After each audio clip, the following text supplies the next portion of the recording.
Zara's tentacles curled in disgust as she watched Marcus, the only human in their advanced xenobiology class, struggle with his breathing apparatus. "Look at that primitive thing gasping for air," she sneered to her Altarian classmates. The Galactic Academy had never seen such weakness in their halls. Marcus heard every word, but he had learned that silence was sometimes the strongest armor a person could wear. At the prestigious Galactic Academy on Kepler 442b, species from across the universe studied together in perfect harmony, except when it came to Marcus Chen, Earth's first exchange student. The 17-year-old human had earned his place through exceptional grades, but his classmates saw only his biological limitations. While they could survive in multiple atmospheres, communicate telepathically, or manipulate matter with their minds, Marcus required a bulky life support system just to breathe the station's atmosphere. Zara, with her crystalline exoskeleton, led the daily torment. "Humans are basically walking water bags," she would announce during lunch breaks. Her followers, including Crix the shapeshifter and Venom the energy being, would laugh until their various appendages shook. Marcus endured it all, remembering his grandmother's words, "Sometimes you have to weather the storm to see the rainbow, child." The harassment escalated when Professor Zelthan announced their final project, a field trip to study primitive planetary ecosystems. The destination? Earth. Marcus felt his heart sink as Zara's multifaceted eyes gleamed with malicious delight. "Oh perfect," she hissed, "we get to visit the humans' little mud ball.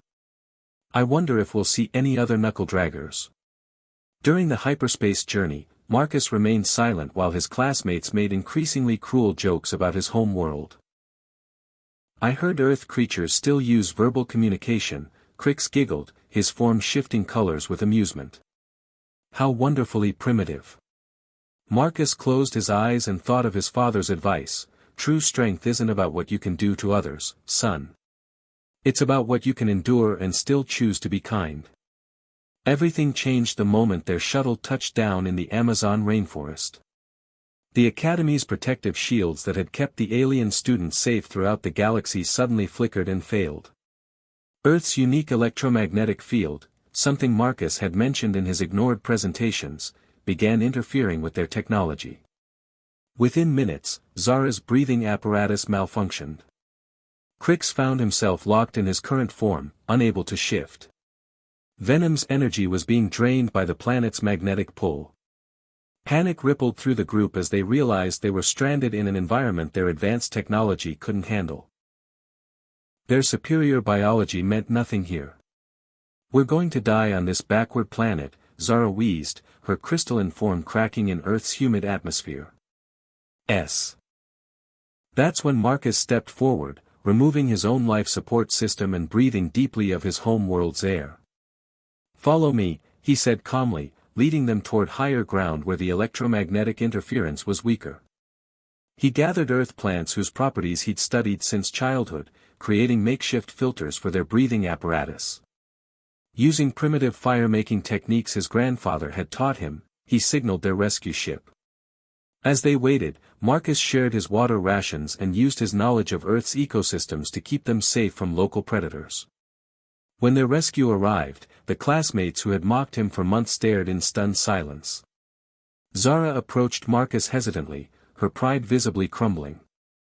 You saved us all," she whispered. "After everything we did to you, you still helped us." "Why?" Marcus looked at her with eyes that held no resentment, only understanding. "Because that's what humans do," he said simply. "We take care of each other, even when others don't take care of us." Back at the academy, Marcus never spoke of their ordeal, but he didn't need to.